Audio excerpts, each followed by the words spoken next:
Hey everyone, Jay from Digiboard Games here. Today we're going to be having a look at Card Hunter. Card Hunter is part deck builder, part tabletop RPG, and part turn-based tactical brilliance.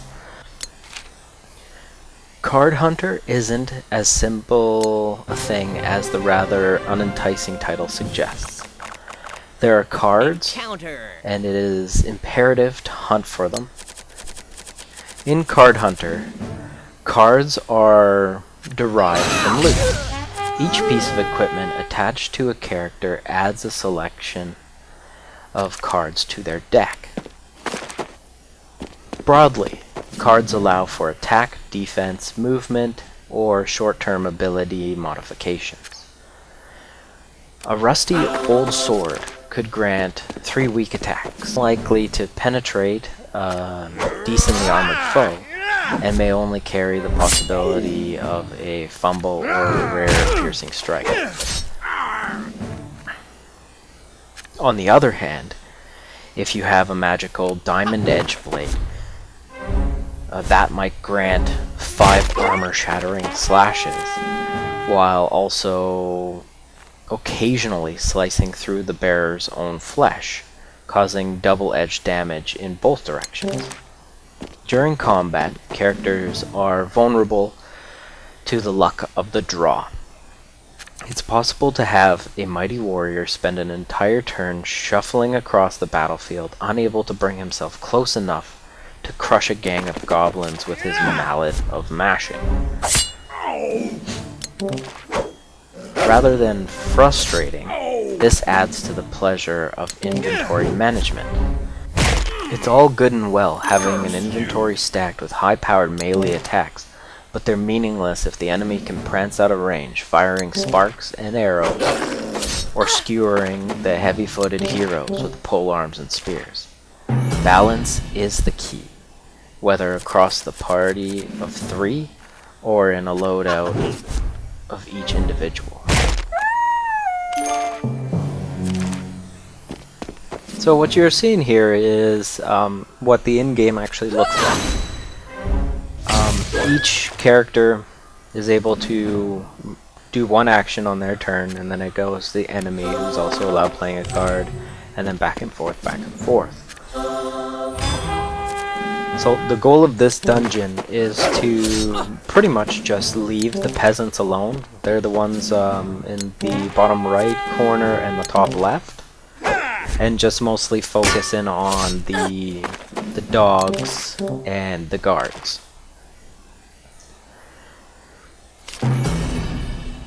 Right now I've already lost 1 character, but still looking pretty good against these guys for the time being.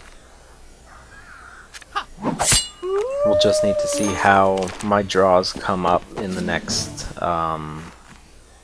turn or two.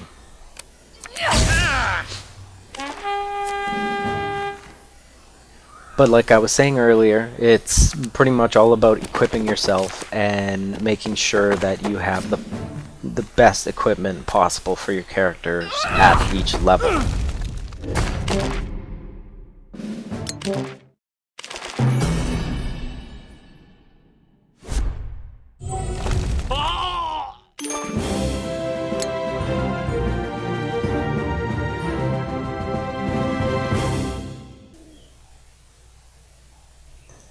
Alright, so here's a look at the map of Card Hunteria.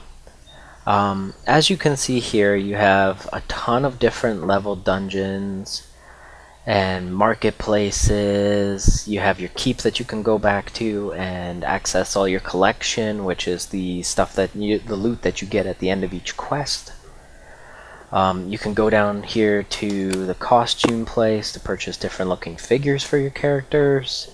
They cost 80 pizza slices. Okay, so to access pizza slices, you just click up in the top plus beside your pizza slices, and then you get a list of available purchase options. Currently, I have bought the basic edition, which gets you 11 treasures, 1 month to the club membership, 9 extra figures, and 100 pizza slices. The club membership gives you an extra piece of loot at the end of each adventure. When you're actually playing through, you'll see the chest, you'll open the chest, and then there'll always be one piece that comes off to the side. With the club membership, you'll always get that piece. You can check out the different armory locations, but here let me just go and show you some items and how you can access them. So just hovering over an item will show you the cards in your deck that will be playable in your missions. If you want to see what those cards do, just right click on them and then you'll see the ability. All in all, Card Hunters is probably one of the best browser-based games that I think I have ever played. The art is phenomenal, the sound, action cues, sound effects, everything comes together so well in one place that this game just, shines above anything else that I've played in this genre. Overall, I would probably give it a 4.5 out of 5.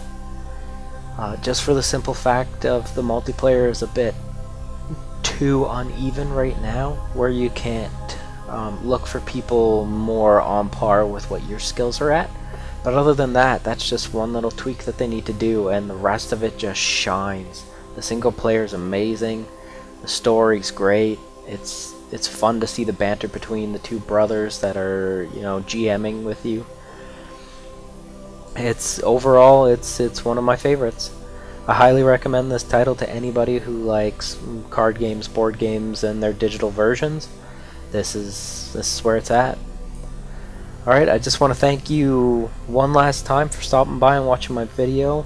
If you want, you can follow us on Twitter, like us on Facebook, or just subscribe below here on YouTube. Thanks again.